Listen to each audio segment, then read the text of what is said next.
Salut toi. Attends, par curiosité, je vais regarder ce qu'il y a dans l'emballage. Alors, huile de palme. Huile de palme. Ok. Résumons la situation. Ils contiennent tous de l'huile de palme. Mais c'est quoi ce produit? C'est tout simplement une huile végétale tirée du fruit du palmier. Un fruit un peu rouge, orangé, jaune, on voit ça un peu comme on veut, avec un noyau blanc à l'intérieur. Et c'est ce noyau-là qui va nous permettre d'avoir de l'huile de palme. Bon, tu me connais, on va parler des avantages. C'est une huile qui renferme énormément de vitamine E et d'antioxydants. Ça, c'est le point fort. C'est un produit qui est quasiment inodore et presque sans goût.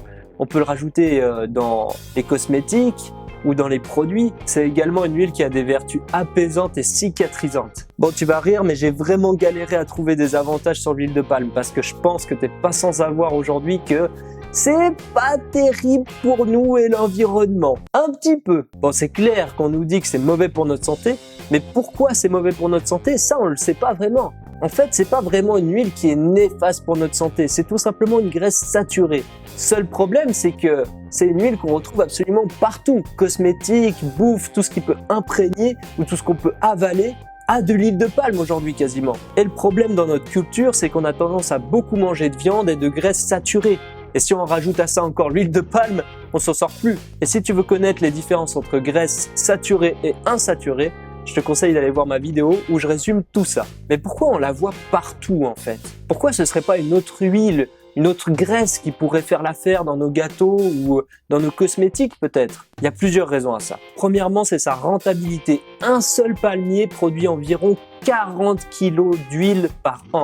Et ça environ pendant 30 ans. Donc c'est un bon deal. La deuxième raison, c'est sa production. Avec très peu de surface, on peut avoir énormément de palmiers, du coup énormément de fruits, énormément de noyaux, énormément d'huile. Du coup, son prix est extrêmement bas pour tous les industriels. Troisième raison, et ça c'est la plus importante, c'est une huile qui résiste très bien à la chaleur. Ce qui veut dire qu'il est très facile de la compacter, de l'envoyer, et ça sans trop grande précaution. Et pour les industriels, c'est encore plus simple de la stocker et de l'utiliser au moment venu. Tu te doutes bien que vu que c'est un produit qu'on retrouve absolument partout, eh ben il en faut des hectares de palmiers et des millions d'hectares. Le problème, c'est qu'on va pas planter un palmier au milieu d'une forêt, donc on est bien obligé de la raser. Et ça, qu'importe si c'est des arbres millénaires, on s'en bat les couilles. Le truc, c'est qu'en 1995, on tablait plutôt sur 15,2 millions de tonnes, ce qui est déjà pas mal.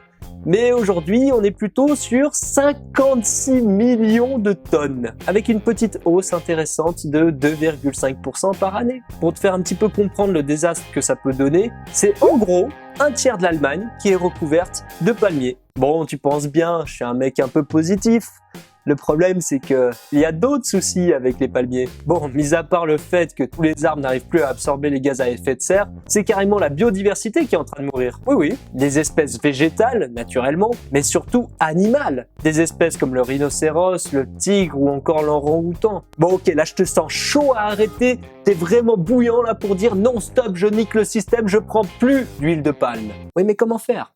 Comme je te l'ai dit, il y en a absolument partout. Dans ton shampoing, dans ton dentifrice peut-être, dans la bouffe que tu vas acheter, etc., etc. Donc je vais t'aider un petit peu pour faire le tri, tu vois. Bon, la première solution reste la plus simple, c'est tout simplement prendre des produits frais et de cuisiner toi-même. Bah ouais, parce que forcément, pour conserver, puis pour avoir une bonne texture avec les aliments transformés, les plats déjà prêts, etc., et bah c'est là que tu vas trouver de l'huile de palme. Bon, je peux comprendre que ça soit un petit peu compliqué de fabriquer toi-même tes propres biscuits ou ce genre de choses que tu n'arrives pas à te passer, ce qui est normal, hein. Eh bien, il y a des industriels qui ont carrément fait des produits sans huile de palme. Et généralement, ils l'indiquent assez évidemment sur l'emballage, t'inquiète pas pour ça. Mais malheureusement, si tu vois aucune information sur l'emballage disant qu'il n'y a pas d'huile de palme, t'es obligé de regarder l'étiquette. Et c'est là qu'il faut pas se faire avoir. Parce que les industriels sont pas obligés de mettre l'indication huile de palme. Donc du coup, ils l'ont souvent modifié avec huile végétale ou graisse végétale. C'est souvent cette appellation-là en fait qui doit te faire un petit peu tilt, tu vois. Après, malheureusement, il y a des procédés chimiques qui sont tirés de l'huile de palme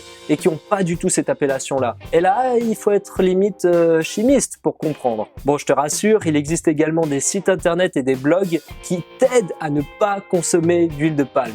Tout ça est dans la description. Voilà, j'espère que tu as apprécié la vidéo. Si tu souhaites me soutenir, tu peux lâcher un petit like, t'abonner à ma chaîne Et j'ai également créé un petit guide des 7 choses essentielles à savoir pour avoir une meilleure santé, où tu peux cliquer juste là. Et d'ici là, n'oubliez pas que nous sommes ce que nous mangeons. Ciao!